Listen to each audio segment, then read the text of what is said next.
Sir, global to local social media తెచ్చిన మార్పులు, revolutions గురించి మాట్లాడుకోవటం చాంతాడంత లిస్ట్ అవుట్ ఉంది. ఆక్యుపై వాల్ స్ట్రీట్ ఉద్యమం నుంచి నిర్భయ ఉద్యమం వరకు social media has done a marvellous thing. కానీ ఇప్పుడు సోషల్ మీడియా దేశ స్థాయి నుంచి గల్లీ స్థాయి వరకు పిచ్చోడి చేతిలో రాయిలాగా మారింది అంటే ఒప్పుకుంటారా? వాస్తవమే, కానీ పరిష్కారం ఏంటి? మీరు ఒక మాట అన్నారు, వాస్తవం అది. పరిష్కారం ఏంటి? ఇప్పుడు టెక్నాలజీ విడిచిపెట్టిన బాణం సార్, దాన్ని ఆపే శక్తి సూర్యకాంత్ నట్టు అడ్డుకోలేమో, టెక్నాలజీని అడ్డుకునే శక్తి మనకు లేదు. కాబట్టి ఎలా మనం ఈ ప్రభావం నుంచి చెడు కంటే మంచిని ఎక్కువ ఆస్వాదించాలని చెప్పి దాని మీద మన చర్చ జరగాలి.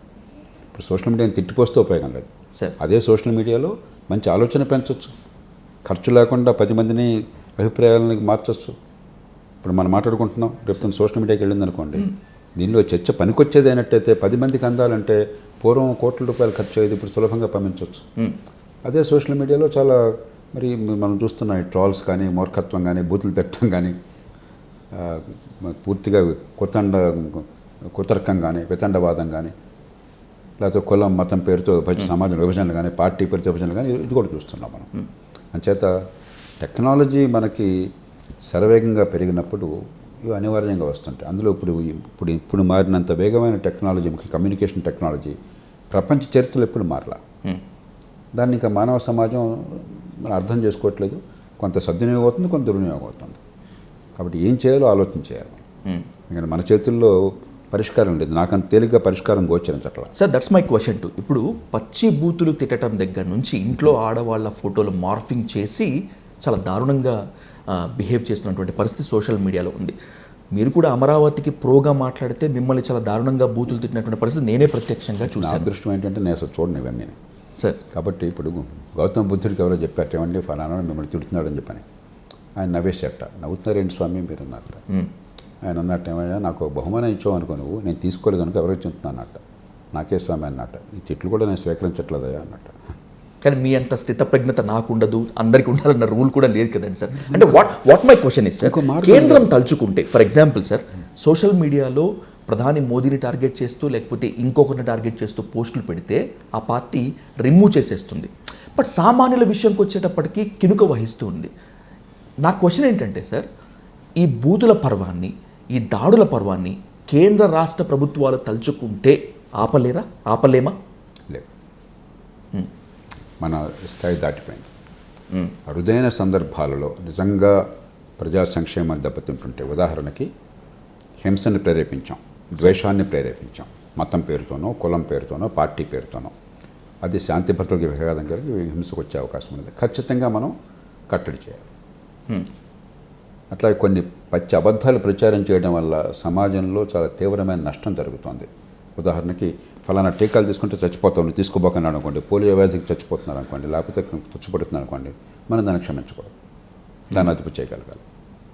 అట్లాగే దేశ భద్రత, అది స్పష్టంగా అర్థమైంది, దేశ భవిష్యత్తునే నాశనం చేసే పరిస్థితి ఉంటే, ఇలా కొన్ని నిర్దిష్టమైన సందర్భాలు ఉన్నప్పుడు ఖచ్చితంగా అదుపు చేయాలి. కానీ మన సమస్య ఏంటంటే, మీరు అదుపు చేసే ప్రయత్నం చేస్తే దానివల్ల ప్రచారం ఎక్కువ అవుతుంది. ఓకే, ఇప్పుడు మిమ్మల్ని నన్ను తిట్టారనుకోండి, మీరు రియాక్ట్ అయ్యారనుకోండి, ఇప్పటిదాకా పట్టించుకునే వాళ్ళు కూడా, ఇప్పుడు ఉదాహరణకి నాకు మీరు చెప్పేదాకా నాగేశ్వరలా చెప్పారని కానీ నాకు తెలియదు అసలు సార్. కానీ ఎప్పుడైతే నాగేశ్వరి మీద చర్య తీసుకునే ప్రయత్నం చేశారో మరింత ప్రచారం అవుతుంది. యాక్చువల్గా మీడియాకు ఉన్నటువంటి విశిష్టత అది. మనం ఏదైతే ప్రభుత్వాలకు సంకల్పించినా కూడా అరుదైన సందర్భాల్లో తప్పనిసరితే తప్ప మీరు జోక్యం చేసుకుంటే మీరు ఏదనుకున్నా దానికి వ్యతిరేకం జరుగుతుంది. కానీ నిజంగా సమాజానికి నష్టం జరుగుతుంటే, నాకు చెప్పిన హింస, ద్వేషము, లేకపోతే కొన్ని అవాస్తవాలు ప్రచారం చేయడం వల్ల సమాజంలో స్పష్టమైనటువంటి నష్టం, ఆరోగ్యం కానీ మరో రంగంలో కానీ, దేశ భద్రత ఇలాంటి రంగాల్లో ఉన్నప్పుడు ఖచ్చితంగా కఠిన చర్యలు తీసుకోవాలి. మిగతా విషయాల్లో మనం బహుశా కట్టడి ఏమన్నా చేయాలంటే ప్రపంచమంతా కలిసి పూనుకోవాలి. కనీసం ఈ ఇన్ఫ్లుయెన్సర్స్ ఉంటారే సార్, అంటే ఇప్పుడు ఉదాహరణకి ట్విట్టర్ ఉంది, లేకపోతే మరొకటి ఉంది, అందరికీ దానిలో ప్రవేశం, మనం దాని గురించి పట్టించుకోవాల్సిన అవసరం లేదు. కనీసం కొన్ని వేల మంది ప్రభావితం చేసే శక్తి ఉన్న వాళ్ళు ఉందనుకోండి, వాళ్ళు కొంచెం బాధ్యత వ్యవహరించాలి. వాళ్ళ మీద మనం కొంచెం బాధ్యతలు పెట్టవచ్చు. మీరు దాన్ని రీట్వీట్ చేయడం కానీ, అలాంటి భావాలు ప్రచారం చేయడం కానీ, దాన్ని ఖచ్చితంగా మేము తీవ్రంగా ఇంకా పరిణమిస్తాము, నేరంగా చేస్తామని చెప్పని.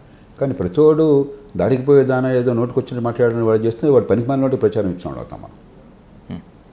అంచేత ఇది చాలా తేలికైన సమస్య కాదు. రెండోది, ఇదేదో ఇక్కడ మనూళ్ళలో కూర్చుని చేస్తాడా ఈ సోషల్ మీడియాలో ఉపయోగం? వాడు అమెరికాలో కూర్చోవచ్చు, చైనాలో కూర్చోవచ్చు, రష్యాలో కూర్చోవచ్చు, బ్రిటన్లో కూర్చోవచ్చు.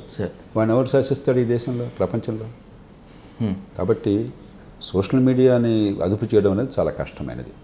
ఆ అదుపు చేయడం అనేది చాలా అరుదైన సందర్భాలలో అన్ని దేశాలు కాస్త ఏకాభిప్రాయాన్ని సాధించి చేయాలి. మన దేశ పరిధి లోపల కొంచెం కొంతవరకైనా మనం చేయగలం. కానీ మర్డర్ కేసుల్లో శిక్షలు పడిన దేశంలో, క్రిమినల్ కేసుల్లో 100 కేసుల్లో 11-12 కేసుల్లో మాత్రమే శిక్ష పడే దేశంలో, ఏళ్ల తరబడి జాప్యం ఉన్న దేశంలో సోషల్ మీడియాలో పోస్ట్కి మీరు ఉన్న చట్టం ద్వారా శిక్షించగలరా? అసలు సాధ్యమా అది? అంచేత ఇవన్నీ ఊరికేదో ఆ రోజు ఆ కోపము, ఆ అధికారం చూపెట్టుకోవడం తప్పితే పెద్ద ఫలితాలను ఇచ్చేటువంటి ప్రక్రియలు కాదు.